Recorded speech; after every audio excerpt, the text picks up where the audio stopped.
এই মাসের শুরু থেকেই নাফিসা বুড়ি ভীষণ পরিমাণের অসুস্থ ছিল। জ্বর, ঠান্ডা, কাশি সব কিছুই ছিল। যখন এই মাসের 10 তারিখ হলো, আলহামদুলিল্লাহ আল্লাহর রহমতে আমার নাফিসা বুড়ি সুস্থ হলো। বেশ আমারও মনটা ভালো ছিল, তাই আমরা ট্যুরও প্ল্যান করলাম এবং আমরা ঢাকার বাইরে যাব, কোথায় কোথায় ঘুরবো, কী করবো সব কিছু প্ল্যান কমপ্লিট করলাম। হুট করেই আগামীকাল রাত থেকেই নাফিসা বুড়ি আবার ভীষণ পরিমাণে অসুস্থ হলো। হ্যালো এভরিওয়ান, আসসালামু আলাইকুম। আশা করি সবাই ভালো আছেন। আলহামদুলিল্লাহ আল্লাহর রহমতে আমরাও ভালো আছি। যতই খারাপ থাকি না কেন, তারপরেও দিনটা শুরু করতে হবে আল্লাহর নাম নিয়ে, যাতে দিনটা খুব ভালো কাটে। যাই হোক, নাফিসা বুড়ির চেহারা দেখে আপনারা সবাই বুঝতে পারতেছেন যে অলরেডি নাফিসা বুড়ির চেহারায় একটা অসুস্থতার ভাব চলে আসছে। কালকে রাত থেকে নাফিসা বুড়ির 103 ডিগ্রি জ্বর, বমি, ঠান্ডা, কাশি আবার। এইদিকে খুব জোর করে নাফিসা বুড়ির সকালে নাস্তাটা কমপ্লিট করাইছে ঠিক 12:30টার দিকে।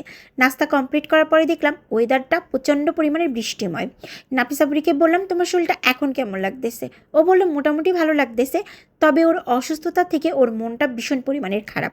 কারণ মাসের প্রথম দিক থেকেই ও অসুস্থ ছিল, আবার কালকে রাত থেকেই শুরু হলো। যাক, আল্লাহর রহমতে সবাই নাফিসা বুড়ির জন্য দোয়া করবেন যাতে আল্লাহর রহমতে তাড়াতাড়ি আবার সুস্থ হয়ে যায়।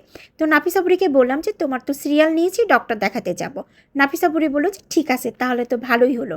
বাট ও কখনোই ডাক্তার দেখাতে চায় না, ও চায় বাসায় ঠিকমতো খাওয়া দাওয়া করে মেডিসিন খেয়ে তাড়াতাড়ি সুস্থ হয়ে যাবে। নাফিসা বুড়ির আবার এই গুণটা খুবই ভালো, ও সবসময় সুস্থ থাকার জন্য যা যা করা দরকার সবসময় সব কিছুরই চেষ্টা করে। তাই দুপুরে খাবারটা আমি জোর করে খাওয়া দিচ্ছিলাম।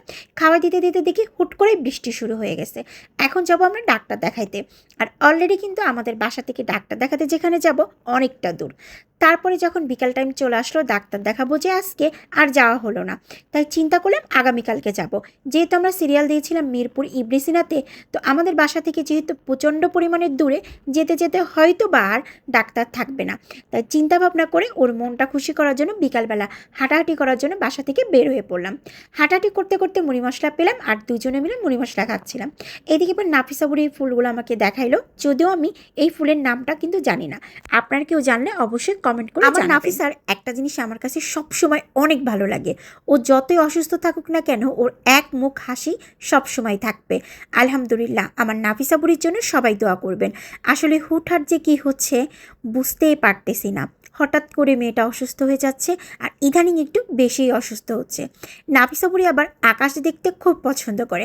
আমাকে বলতেছে, দেখো এক সাইডের আকাশের কালার একরকম, আর এক সাইডে আর এক রকম। আসলেই সত্যি কথা। আর আজকের আকাশটা দেখতে খুব সুন্দর লাগতেছিল। মাশাল্লাহ মাশাল্লাহ। নাফিসা বুড়ি কিন্তু খুব বেশি এক্সাইটেড কাজ করতেছিল আমরা ঘুরতে যাব বলে। বাট হুট করে নাফিসা বুড়ি আর আমি এত পরিমাণের অসুস্থ হয়ে যাচ্ছি যে আমাদের আসলে ট্যুরে যাওয়াটা হচ্ছেই না। যাক, ইনশাল্লাহ খুব তাড়াতাড়ি চলে যাব। তারপরে ঘোরাফেরা শেষ করে বাসায় আসার পরে দেখলাম একটা পার্সেল চলে আসছে। পার্সেলটা আনবক্সিং করে পরে দেখাবো। সবাই ভালো থাকবেন, আল্লাহ হাফিজ।